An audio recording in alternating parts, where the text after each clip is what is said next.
So welcome back to the channel. My name is Chris and I'm a gorilla in the wrist. Today we're doing something a little different. I'm not actually going to do a review today. So you will have seen this trailed in a previous video.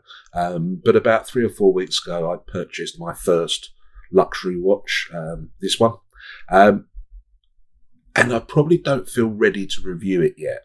I suspect I'm still in the honeymoon phase, which means you're going to get all the googly-eyed, everything is wonderful, because at the moment it is. So what I wanted to do is really just introduce the watch to you, tell you a little bit about it, and then we will come back as my journey with this watch progresses, and I will give you updated thoughts as we go. So let's get into it.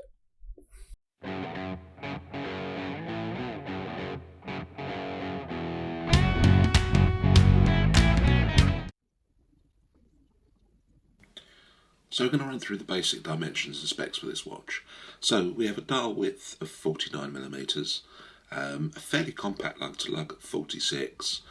The lug width itself is 18mm, and I might have undercooked the thickness. I think it's close to 13. It has the Omega 1151 automatic movement, weighs 137 grams, has 50 metres of water resistance and a domed sapphire crystal. The 1151 movement has 42-hour power reserve, is a high beat movement and has 25 joules. So here it is, the watch that I purchased about 3 weeks ago.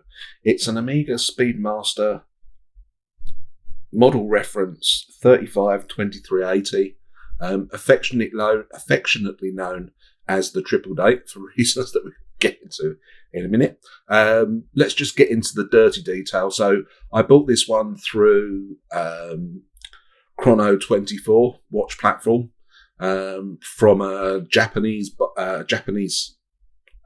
company called Watchian. I'll put a link to their website because they were absolutely fantastic. Got the watch to me super fast from Japan for free post, and it is a lovely product. So a big shout out and a thank to the people at Watchian who were so helpful and were really good with their communications. And this one set me back the princely sum of just under £1,600 sterling. Plus I had to pay about £300 in duty when it eventually turned up. Such is the way of these things, I guess. Let's talk about the dial, first of all, because there's so much going on. It's a very, very busy dial. So, all the way around the outside, we have the days of the month, the first of the triple calendar elements on the watch. And you can see the hand leading out to them with the little red marker on the end of it. So that tells you what the date is. We have a minute track all the way around the outside. Fairly simple baton indicators where they can fit them in, because clearly with 3 subdials you can't fit in batons all the way around. So the subdial at number 12 is the minute counter for the chronograph, but also has the day and the month. So that's the second and the third elements of the triple calendar. The subdial at the 6 is the hour indicator for the chronometer, for the chronograph, sorry. And the 9 o'clock subdial is a running seconds, and the arrow indicator is a 24-hour indicator as well.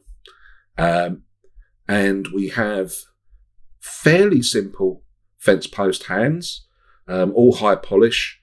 The chrono hand is long stretches right the way to the outside, as does the date indicator as well.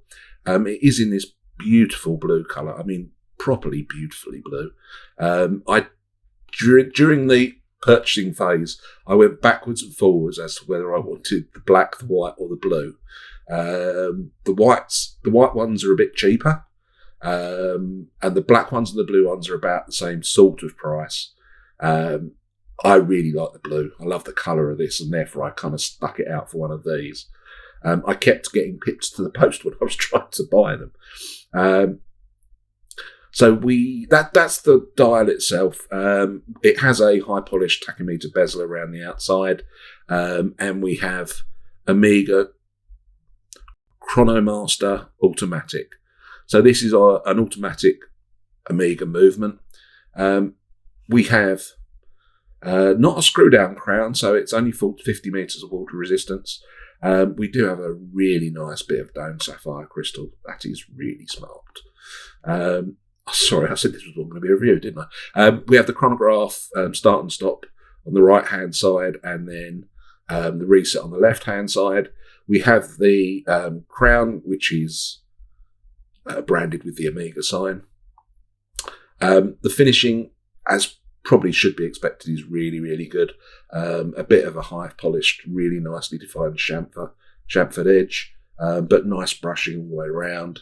The bracelet is joyful. The articulation on it is really wonderful. So it's a 5-link. We've got sort of polished second and fourth links, but everything is brushed to a very, very high standard.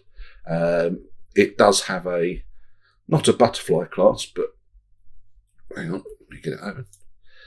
A sort of sliding clasp. It fits, it works, that's as much as I'm really interested in. And it does have the Omega logo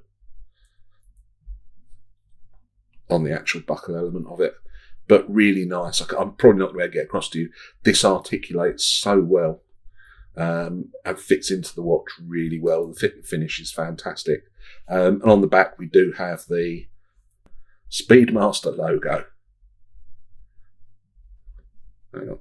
There we go. Get there in a minute.